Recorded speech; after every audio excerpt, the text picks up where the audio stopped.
repetition doesn't spoil the prayer. If there is something core to what you need the world to understand about why you exist and what you're building, everyone underestimates how many times you have to say it before you'll start to hear it back from the market. Hey, it's Yash. Welcome to The Narrative, a podcast where I interview the best storytellers in tech.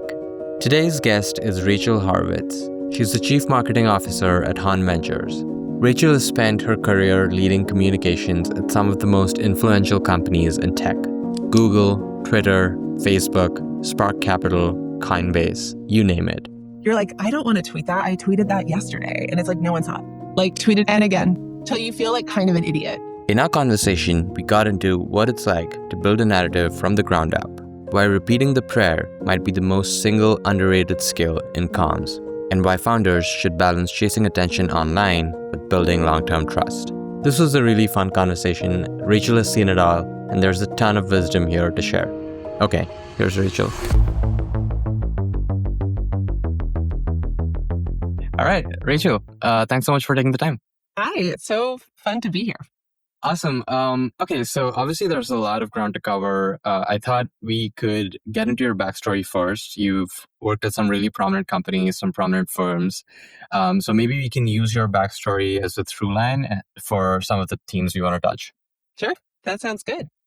Cool. Should we start at, where do we start? Maybe Twitter is a good place to start? Yeah, Twitter's a great place. Actually, we could go a little earlier. I'm from Seattle, Washington originally. And after college, I worked in politics.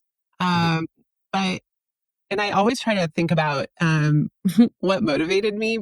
I think Google, I don't know, everything out of Silicon Valley just started to strike me as kind of where the action is, which is strange because I had a plan. I wanted to be in Washington, D.C. or make my way to even New York potentially. And I don't know, something was in the air. I mean, Seattle also had Amazon and Microsoft, and I had friends doing that. That I just got this bug and decided the Bay Area is where I needed to be. And I genuinely wanted to work in tech. Nice. I kind of pivoted out of politics. Yeah. So I made my way down to the Bay Area and pretty quickly got an amazing opportunity to work at Google. I was technically a full-time contractor because the process to join Google was really long and really difficult, and they needed communications help really quickly. So a bunch of us were onboarded, and I did the whole Google bus down the peninsula. And, one of the earliest, it may have been my first day, but the big announcement of the day was that Google was acquiring a little company called YouTube. Wow. Yeah, so that just gives you a sense of when I landed in Silicon Valley. Yeah, and and the other key things I worked on when I was there that is really interesting to think about. Google acquired a company called Rightly, and that became Google Docs. And then over time, and I joke about this on Twitter a lot. People think that working in crypto is controversial or it's misunderstood, but Google Docs was really controversial. People kind of lost their minds. They were like, what about track changes? And again, we can talk about this, but the environment was so different for storytelling, for tech. I was really, really reaching out often to some bloggers, but a lot of journalists who were covering consumer technology, and they were mostly based on the East Coast. And they love Microsoft Word. And so we were doing everything from explaining the cloud and this idea of enabling collaboration. And really formative times. And then I went to support YouTube eventually. And that I think really was very cool. I just loved the intersection of media and culture and the internet. And actually I did some of the very earliest creator comms, kind of highlighting users and the way actual people were using this product, and trying to find really creative ways to do that. That informed so much of what I would do later in my career. And so Google, I think like so many people in Silicon Valley, I think whatever early tech cohort you can kind of wiggle your way into, it ends up forming, I think, really important networks for you. Yeah. And I always say, it's not really in the early stages of any career. I don't think this wasn't the case for me that, the CEO of Google needed to know my name or think I was talented or good at what I did. It was kind of the friends I made along the way, and so a lot of the, specifically like a lot of the engineers I worked with, folks in product, and then even some biz dev friends, including communications friends, had a bunch of them had moved on to Twitter. And Right. yeah, and it was a lot of and actually so much of Twitter's early, I think, approach to speech and content and kind of positioning themselves pretty far on the kind of free speech wing of what they would call the free speech party came from early Google, YouTube people and thinkers. Interesting. Okay. Yeah. So they had a moment, they had like headcount at Twitter was quite small. It was, I think, under 200 people. And I don't know. I thought where culture and the internet were coming together was just so fun and interesting. So I joined Twitter. Yeah. It was great. Yeah, in a funny way, like there is a little bit of a political theme in all of this, right? Like I don't think comms can be fully detached from politics in general, right? Because you do have to be connected with the zeitgeist and like, yeah. So that's interesting, and obviously Twitter is the focal point, and I'm sure back then as well, but increasingly so is the focal point for like political discourse of all sorts, right, across the range. So yeah, no, that's interesting. Yeah, I actually, part of what made Twitter as successful as it was and became, like, I think today we've acknowledged, whether you call it X, whether it's X now or Twitter before, Twitter was not a user juggernaut. We weren't, growing as fast as Facebook, for example. And definitely had a lot of, ups and downs and some drama along the way. But I think what we nailed and is sort of its legacy is its cultural importance. Yeah. And what people, I think, especially as I get old and work with younger founders, especially in crypto, where we are having a conversation around creators. I think the team at Coinbase, Base launched an everything app, and they want it to be something that, TikTokers and folks on Instagram use. Built on Farcaster, I believe. Like they use the protocol. Yeah, Yeah. sure. But what we underestimate, and it may be for good reason, but what we did at Twitter was very, to your point about politics, it was extremely white glove. I think people underestimate. In the beginning, we built this thing, people liked it, especially in Silicon Valley. A lot of people have pointed out recently, people really did write off Twitter. I mean, they used to say, this is for, people who just share what they had for breakfast. This is a really pointless way of, sharing and writing on the web, honestly. And that was the big challenge and opportunity. And I ended up at every presidential, debate and convention, because what the leaders at Twitter at the time were so smart about, and I ended up kind of owning the communications and marketing for this, was hiring a lot of people who had expertise across different verticals, from politics to actually media. When do you remember, you probably saw Twitter and tweets on television for break news events, right? You would see the logo. That wasn't something we paid for. That wasn't a BD deal. That was just a team under really talented people. Someone, Chloe Sladden, for example, who went in there and made the case to newsrooms and journalists that Twitter was an important place for breaking news and for conversation, and can actually complement the news coverage. And we taught them how to curate tweets, and then they sort of started to adopt this. So we did the same, as politicians, different people were running for office, whether it was nationally, even locally. We would go in, we were very small, very nimble. It was a nimble team, and folks would go in and really hold their hand and onboard them into this. So this was like a very concerted, proactive effort to bring all kinds of people who really wouldn't have considered, I think, tweeting a, something that was valuable to them, an asset. And we just super, super invested in a white glove way, even across Europe.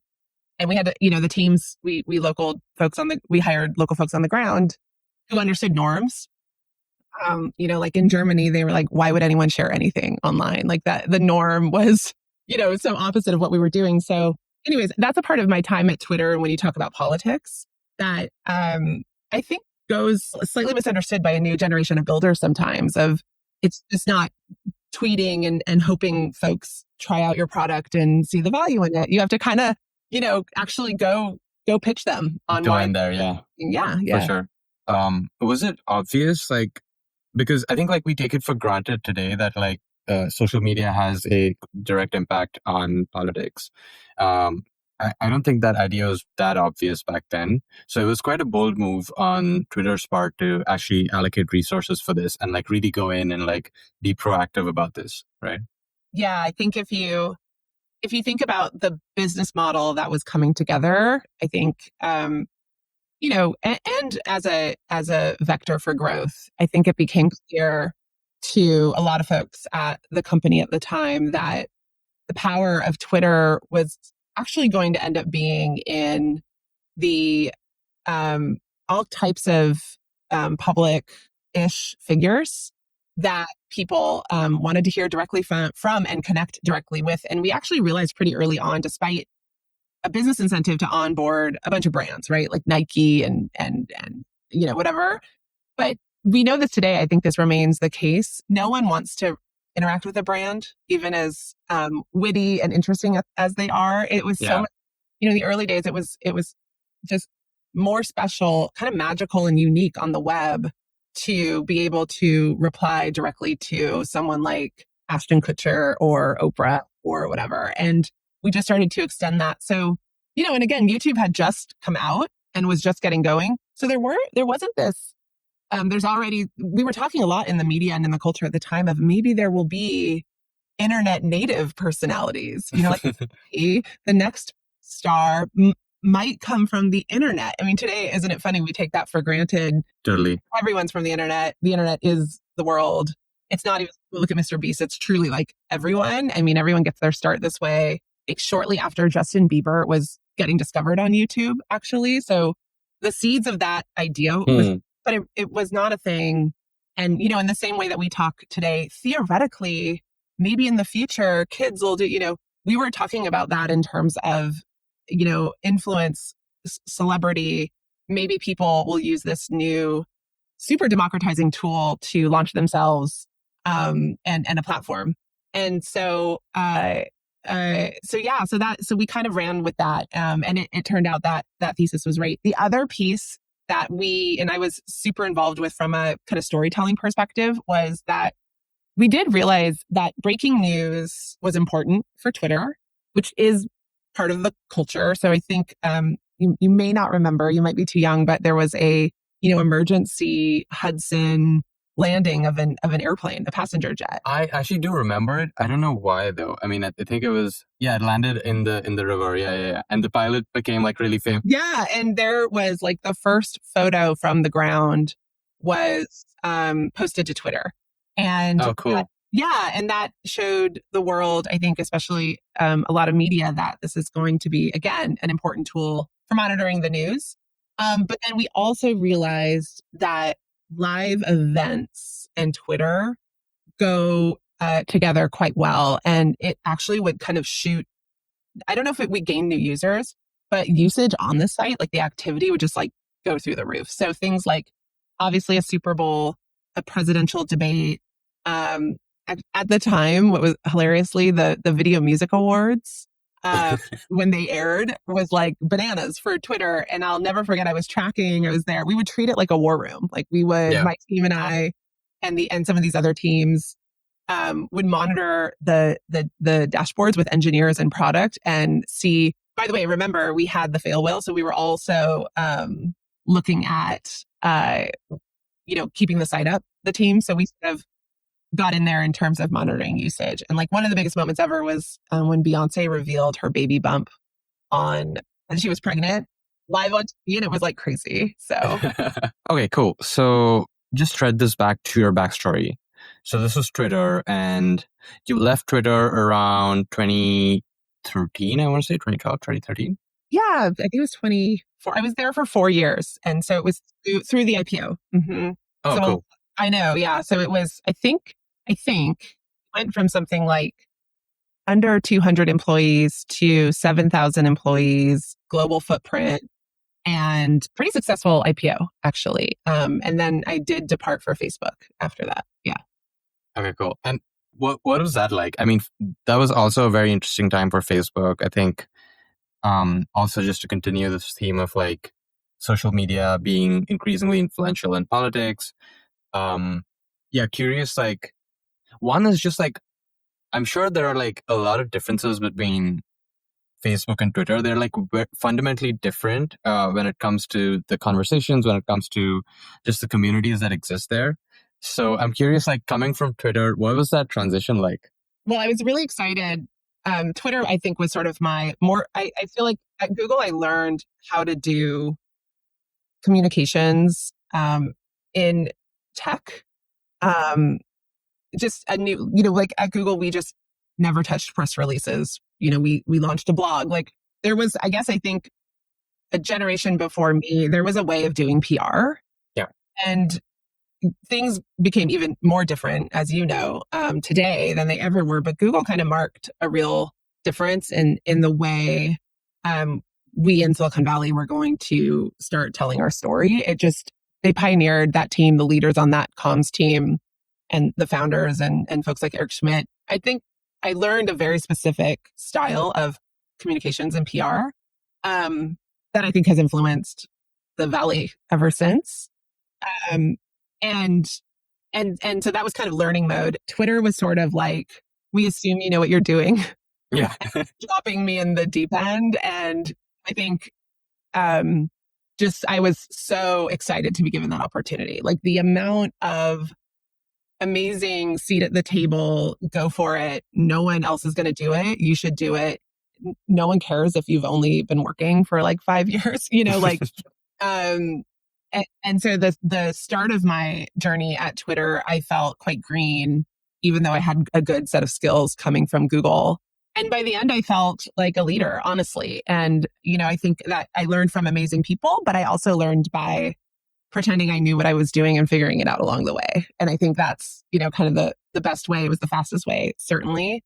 I do look back at Twitter and I'm like, oh my God, why would anyone have put me in charge at that time? I didn't know what I was doing, but I got through it and I did a good job. So Facebook was great because it gave me this opportunity to really step into a almost like executive leadership position for the first time. And I had a really big remit. We called it was all of product comms for the Blue app, the main Facebook app at this point. They had Instagram, they had WhatsApp, like all this stuff was going on. And I also and they were really mature, and I think had built they still had kind of a founder mode vibe because of Zuck, and he's very hands-on. And yet they had kind of matured, especially the product and engineering organizations, into, fairly lightweight processes, I have to say. Zuck was very allergic to bureaucracy. And I think it was amazing to see something feel very well oiled while also kind of eschewing committees and too much bureaucracy. It was I really liked it. It suited me personally and my working style really nicely. But to your point, just the white hot center of the 2016 election. And this was around. Yeah. Crazy times. Yeah, this is around 2015. And so there was just crisis after crisis. And I think the main, really big, managing comms and working our way through huge, media hurricanes, one at scale, that had a policy element, all of this stuff going on. Right. And the main takeaway when I was there, and when I look back, I think that moment kind of symbolizes is this, and several journalists actually articulated it to me this way in terms of why they're paying this much attention to Facebook in those early days. I actually wasn't there for the later post-election stuff around like election integrity and, all that side of it. But this was very early. Yeah. Trump wasn't even the nominee yet, but it was just getting really big. And actually, so the main thing I took from that time was that tech was grown up.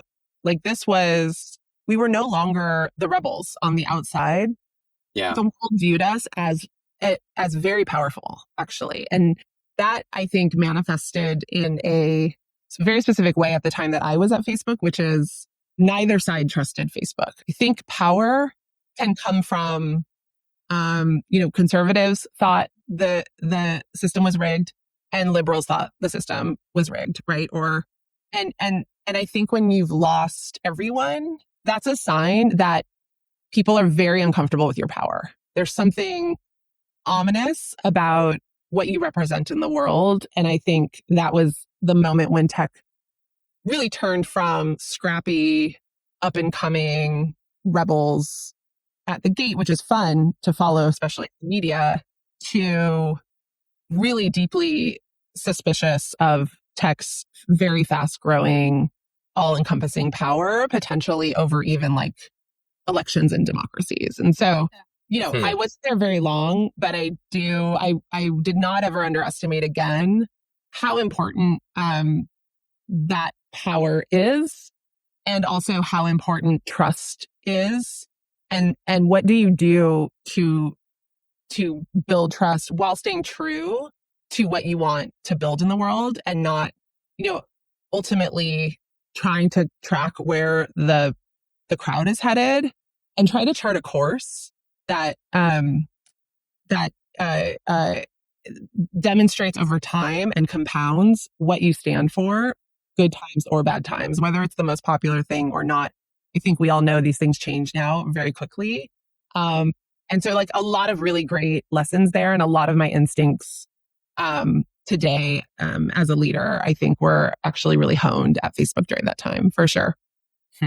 That's interesting. And not to jump too many steps, but I feel like something similar is happening with crypto today, right? Like, from like just being this fledgling developer community to now, like obviously with the bill that was passed and stablecoins becoming a thing, and a lot to talk about there as well. So I don't want to skip too many steps. So there's some stuff that happened. Like I would obviously talk about your tenure at Coinbase, but I believe you were at Spark Capital before that, right? Before Coinbase. Yeah, Spark Capital was amazing. It was actually, again, this network, people you meet along the way. And so Spark included, I think folks who had invested really early in Twitter. And so they were kind of a Twitter team that I knew quite well. And also folks I'd worked with, in my career at Google and other places. And so for lots of reasons, honestly, commute reasons, and I jumped over to the Spark team, and I wanted to kind of reassess. I'd done a pretty intense tour of duty at Twitter. Facebook, even though it was a pretty short time, like roughly 2 years, it was a very, round the clock time. So Spark was a lovely landing spot to think about what to do next. And if I had another startup in me, or just what I wanted. And in the meantime, like work with amazing founders and help the Spark team, their brand and stuff like that. So I learned it turned out I didn't know that much about venture, actually. I'd been kind of, neck deep in this fast growing consumer tech internet world, and had kind of a glancing, passing understanding of venture. So it was really, really, really important and awesome to be able to really like marinate with the Spark team. And you realize, oh, this is another layer to this ecosystem I love so much and I'm building my career in. And this is a side to it. Any leader, no matter what function you are in, you should really understand this. And it kind of opened my eyes to a lot of other dynamics in the Valley at a pretty young age. But that is how I met the Coinbase team, because Spark was an investor in one of their later rounds.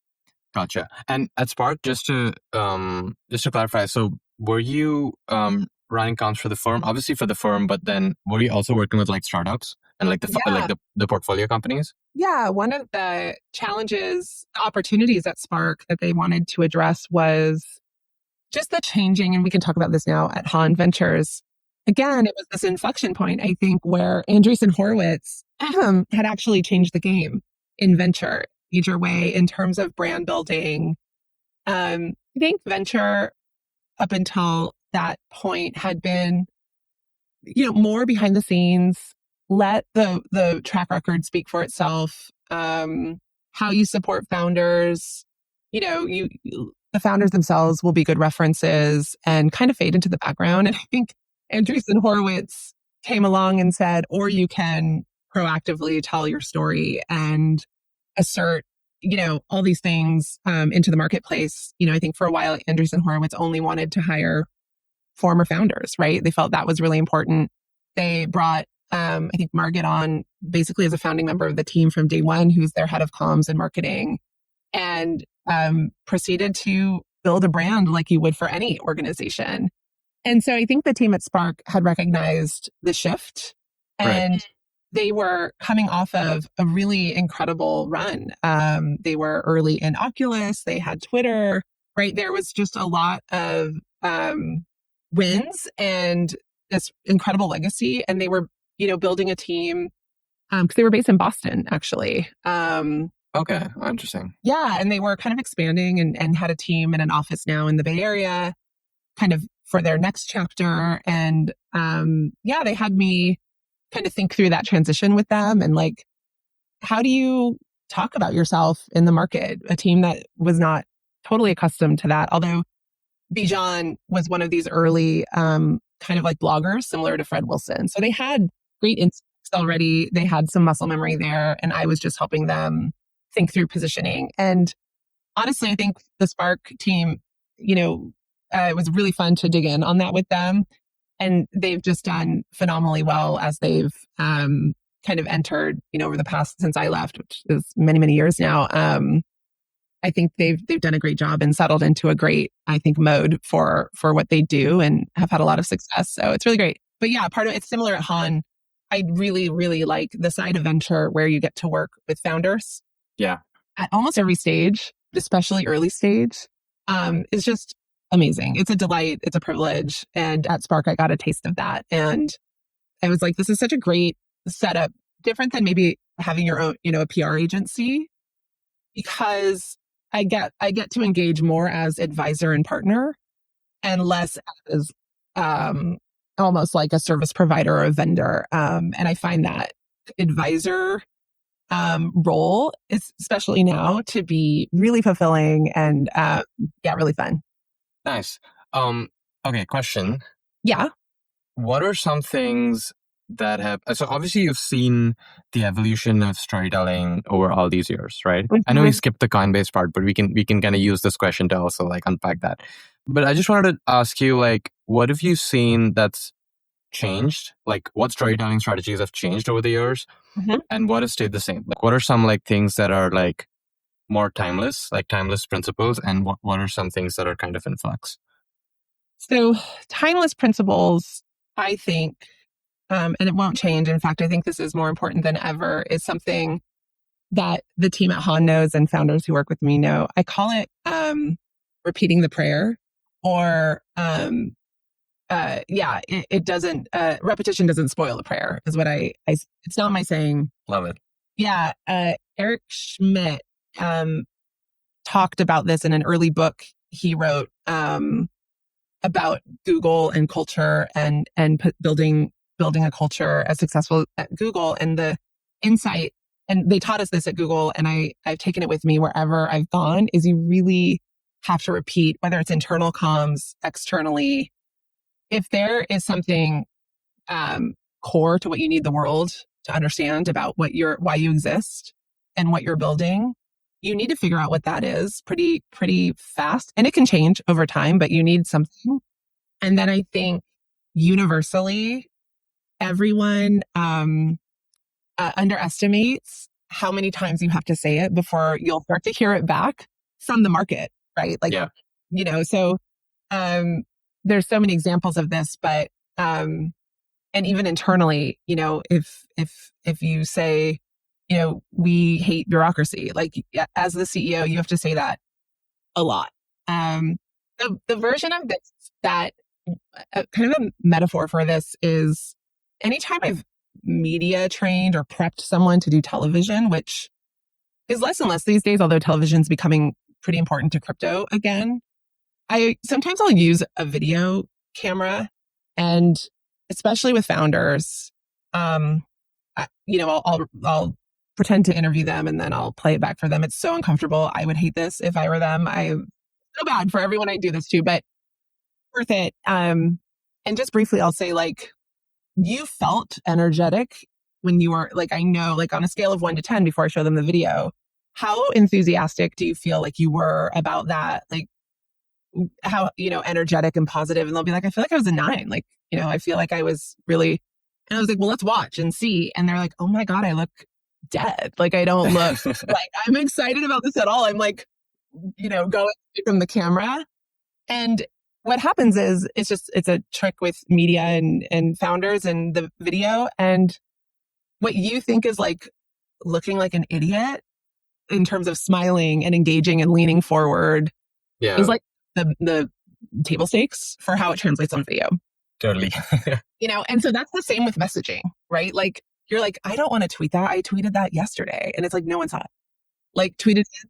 And again, till you feel like kind of an idiot, right? Or open every internal meeting. Like if the company has an all hands every week, and it is so important that, to be successful, we really need everyone at the company to understand a core concept.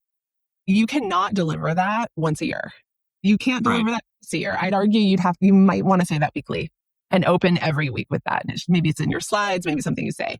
And I think we live in a world where people think of like, again, back to A16Z, a brand I admire so much. Software is eating the world. They just said it a lot. It's very compelling, but also they said it a lot. And then everyone else said it a lot. And then they started to hear it back in the marketplace and it makes so much sense. So anyways, that's a universal concept that till you're blue in the face, shameless, you're embarrassed by the sentence or couple of messages, like let someone tell you guys say this too much before you decide you're saying something too much. Everyone underestimates this. So that's kind of my core universal tip. Yeah. Yeah. Are there any like mechanics to coming up with some of these phrases, right? Like I feel like software is eating the world is such an iconic phrase. Like I think even Founder Mode had a moment. There are these specific, I think to his credit, Trump is really good at this. Like Trump, like the whole like, I mean, he can memify anything, right? Which is a skill. I mean, I think it comes from obviously he has a TV background. So I think he's very good at, capturing attention online. And I feel like that is such an important skill as a founder today, especially with like so much, I think the Cluely founders did a good job as well. Irrespective of what you think of the product and like if you align with them, don't align with that's separate, right? But I just feel like this idea of like capturing attention online and like the ability to do that. I'm curious, like actually, since you work with so many founders, like do you see like that as an inherent trait, or is it something that can be trained? Like I'm curious, like in your experience, have you seen some of that play out? I think every founder is different and every team is different and every product is really different and everything's super context dependent. There are founders who, Jack Dorsey was this way. I think Jack is one of the best, almost like CMO and founders of our generation. I think obviously Steve Jobs was a marketer at heart, brilliant at it. I think Jack deserves more credit as someone who just has this instinct for how to market something. He's very, very good at it. I actually recommend founders just observe and study what Jack has done through his career. When you think about Square and now what he's doing, even in crypto, he's very, very good at this. Jack, I think, also kind of embodies what I think is the right mix, which is you want attention. At what cost? We live in an ecosystem. This is what's changed, right? Like the meme-ification of things. And if you kind of catch fire, like you're stuck with that crazy thing you said. I mean, everyone's saying it, but then if you were to go, survey your most important customers, do they feel positively about that or negatively about that? Right. And so is there like an aftertaste to some of the things that the algorithms want us to engage in to get attention? But long term, are you doing more damage to the brand than not? And so I think you have to balance these things. And that's different. And some founders, by the way, are just, it is not their strength to go on CNBC It is not their strength to speak in front of employees. They're not going to be like amazing at podcasts. I mean, I believe everyone can get better at these things, but their strength might be other things. A really recent example, though he's brilliant at describing crypto, but I think we talk about attention as success in and of itself, but in crypto is very momentic. Like there's, we build communities in this ecosystem. You almost need to have like cult leaders half the time. It's all very important, those skills. But I always think of someone like Zach Abrams, who just very quietly built Bridge. And he actually, I don't know if he did, I think he kind of knew what he was doing. Him and I worked together on some of this because Haun was an investor and we were colleagues at Coinbase. But he almost leaned into a very different strategy than what you think about today. And again, his business, I think this made sense for what he was doing. But people forget that like the Apple team really played with scarcity. Like they really only gave a glimpse of the new product in those early days to like a small handful of bloggers, right? Like they really said very little. They let their marketing, their kind of speak for itself at the exact right moments. And so the comms team really leaned on this idea of like, not everyone's going to get something, and we're not going to talk all the time, and we're not even going to answer when you write in to us, dole out information in this kind of like scarce way. And I think it was really powerful. And Zach is an early example of, he did one press moment. He was tweeting, he was like probably on our Yapper dashboards, nowhere near the top. He didn't have one big viral moment, but he very strategically, he didn't announce every round. He very strategically, we worked together on one big feature in a magazine, in Fortune, where he was really articulate. He used his, kind of track record from Square to Coinbase to build up a credible platform. And then he made a really crisp case for stablecoins before it was this big. And, I think his outcome with Stripe is huge. I think so many founders would want that for themselves. So I would just say that like studying success is a really interesting way to figure out the right fit for who you are as a founder and your natural gifts and what you're building, and falling into just doing something because everyone's doing it, especially in this new world we live in that's super fractured and kind of run by algorithms and engagement. You should really take a beat and talk to people that you trust. Is like the attention economy good for your brand? Yeah. And so, yeah, you have to think about it that way, I think. Yeah, so true. I mean, I just feel like I want to talk about the Yapper dashboard for a moment, because I want to talk about like metrics you're tracking, and like if a founder does not have a comms team to rely on, is there like almost like a minimum viable kind of comms strategy that they can build for themselves, something like really sustainable? And what are the metrics that they should be tracking? I think yeah. And then like obviously the related point that what you were talking about, which is like, I feel like sometimes vanity, depending on what you're building, sometimes those vanity metrics may not mean a lot. Like, you could, like you said, like you could capture attention online, but at what cost? And is it really driving business outcomes? That is obviously TBD. But yeah, like regarding the first question, I'd love your thoughts on the minimum viable comms strategy. I think for crypto, early stage, in most cases, distribution is important.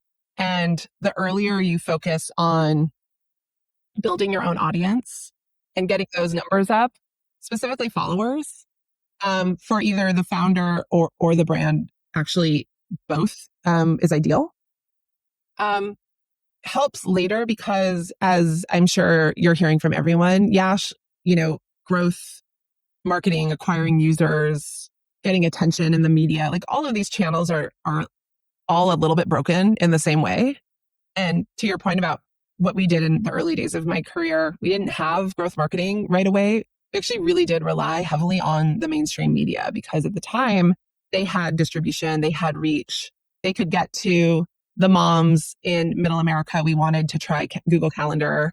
They could get to the small business owners across the country we really wanted to talk about our advertising products with, all of that. So we were very heavily dependent, and then that transition happened. And I wouldn't even say it's like, oh, you can't do the media anymore. I think it's you have to do everything, and and they all work together now, actually, and all of them are hard, and all of them are a little broken. And so I do think day one, the best thing to do is invest in building your own channel. And the other thing is figure out obviously the right channel. Like I think for a lot of teams, now that stablecoins have found product market fit, they're going, growing so quickly. The teams that we're talking to at Haun Ventures and that we're backing are essentially fintech businesses, right? Yeah. And in some ways, they do need a crypto Twitter, X following. But in other cases, I actually think LinkedIn is a really important platform for them. Totally. That's where a lot of leaders and decision makers in payments and in fintech are. And so first identify what is the audience that's really important, and then quickly get to work building that channel so that you have scale sooner than later. A great team that I worked with, I won't share all my tricks. It changes all the time because of the algorithm. Of course. Really two great teams in the Haun portfolio. One is Artemis, and they do sort of data and analytics for crypto. And they were so smart and aggressive. And I rarely recommend that anyone pays for this to acquire. You want to get the right type of audience. And they really invested in this and organically grew their brand and following on X really well. And then Zora's been great from day one. They have a huge following on X that I think has been really helpful for them as they experiment with different things. So yeah, I think that's actually kind of, MVP that straight away. In addition to then the other thing that helps with building that type of distribution, building that presence is just consistency. And so I always point founders to a strategy that Brian Armstrong kind of fell into organically. And then I helped, amplify it a bit and actually replicate some of it at the company itself, which Brian was blogging on Medium like all the time when Medium was kind of the main platform. And he was sharing the founder journey along the way. And he was pretty consistent about it. And what it showed, he was really transparent. I think he was demonstrating the type of CEO he is, the type of founder he is. So anyone looking to work at Coinbase could find those breadcrumbs. And I think he just kept Coinbase relevant because he was, to your point about yapping, it's just, I do think consistency matters. So one tip I always give our founders, because it's hard, I think you want to go deep and you want to like focus and concentrate and you're pulled in lots of directions, especially when you're an early team. I always say, keep a running list, keep a doc where you have a running list of takes and ideas. Maybe you hear someone on your team say something. Maybe you hear a customer say something, maybe just whatever in the course of your day, just jot down an interesting idea. And then, I always say, try to take, mornings on Fridays, like just stick time on your calendar to look at that doc where you have insight and thoughts and put together a few tweets or a blog post. I love that. Yeah. And it doesn't have to be perfect and then punch it out.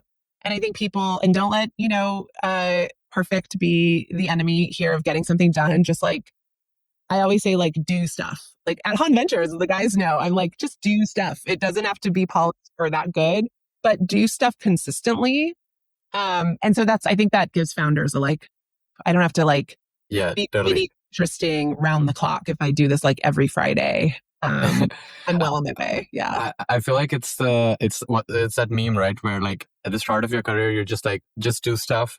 Then like right up top, you're just like, oh no, I need to have these dashboards and this like sophisticated strategy. And then again, like you're just like, just do stuff, Just do stuff. Yeah. I mean, it's like the fanciest marketing. My fanciest marketing, recommendation in the world is like, I don't know, do stuff, get going. Yeah. No, but it's so profound actually, because I don't know if you've heard of the saying, like they say like document, don't create, which I love as well, where it's just like talk about what's happening in your life, in your day to day as a founder, right? Like when founders think of it as creating, suddenly they have like blank page syndrome. But like if you're just like, okay, yeah, like just document, right? Like what's happening in the company. I think that's super helpful. As we wrap up here, a couple of final questions. One was just like some common mistakes you see founders making when they go out and start telling your story online?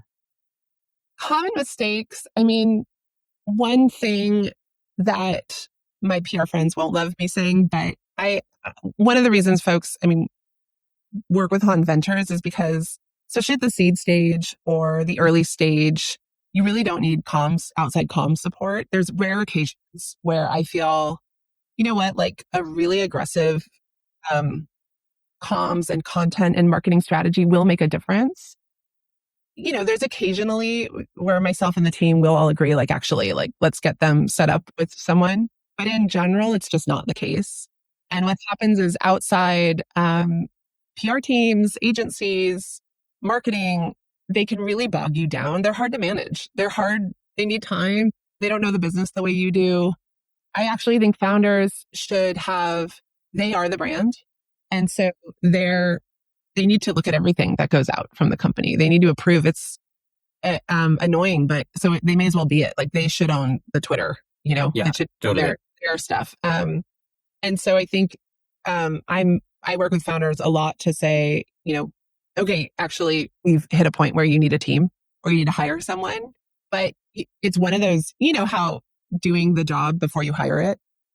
Yeah, helps you hire better. Yeah. So I think brand and what you are going to be and figuring out your voice and the company's voice, your values, you get a little window before the whole world is watching. Hopefully when you're hugely successful and things go gangbusters. And so take this time in the early days, I think, to do it yourself and don't outsource it. Even if you're like, I don't know what to do, just start trying things. Yeah. Yeah. Otherwise, like before you know it, like an agency has forced you down a path that is actually not you at all, and then you're kind of like bound by that. Yeah. More than anything, this is such a drag on time. It's hard. And the agency needs your time to understand you. And it's time you don't have. So I just think skip that typically. Yeah. And I mean, things are so vague and chaotic anyway, right? In the early stages. I feel like comms can be kind of folded up into the marketing function in general, like when you're super early. And then a lot of that is done by the founder anyway. Like, I think like all marketing should be founder led initially. So yeah, that means like it all comes back to the founder as the focal point. And yeah, I think like it's pretty obvious for non-technical founders. I think technical founders get tripped up here. And I'm sure in crypto, you work with a lot of like engineers who are now founders who really underestimate the value of positioning and narrative and storytelling. You'd be surprised.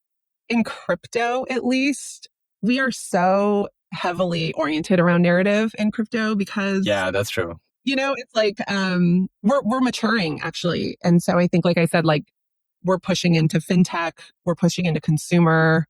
And so I think we're going to build muscle. I actually think more founders will focus on listening to the customers very closely on the pipeline, and then waiting a little bit to be, but we tend to right now, narrative is really important. Think of even just Bitcoin and what's happening with Bitcoin. And one of the most successful brands, right? Oh my gosh, totally. It's the most important brand actually. And it's so cool in so many ways. I would talk to you all day about that. And Ethereum has gone through a real narrative wilderness, and that ecosystem is coming out of it. So narrative matters a lot. I think crypto founders actually, no matter how technical, are actually like, oh, it matters so much and I need help and this isn't my strength. And so, it's fun for folks like me to jump in and help. Totally. One last question on that, actually. What do you think of, does a strong narrative need a strong leader, right? Like Ethereum is a good example of, obviously, Vitalik kind of drove that initial vibe of Ethereum, right? Which is like developer friendly and stuff like that. And then obviously the whole point of Ethereum was to like give ownership back to the community.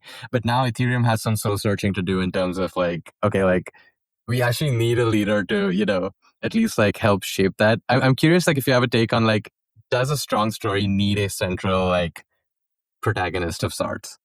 I don't think so. This is why I love crypto. I think Ethereum and this is what the kind of collective has landed on.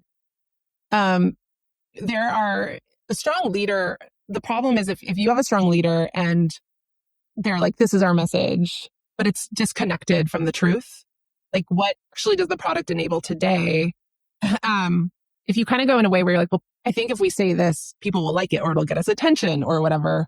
But if it's disconnected from actually what you're delivering and the truth, it's not that powerful. Ethereum's really cool because they have these incredibly important values that have not changed. People call it really important cypherpunk values. And to me, the success of Ethereum to date is those values. And so the challenge that I think Ethereum has faced is what I was talking about earlier, which is I think they have their prayer. And it's just been about how do you talk about that consistently and frame it up for different audiences in a way people can understand. Why is decentralization so important? It's actually an incredible moat. Why is all the stablecoin volume on Ethereum? It's because of the way things have been built and architected and designed over time. So I think Ethereum's edge is its values. It was just a matter of how do you get those across to people. So it's a great lesson in own, again, don't try to figure out what people want to hear. Figure out what is true for you. And then the challenge is just how do you get it across in consistently? And that compounds over time. And we're seeing that with Ethereum now. I think things are going just fine now. Yeah. Beautiful. Awesome. On that note, Rachel, thanks so much for your time. This was great. This was a lot of fun. Good. Thanks for having me.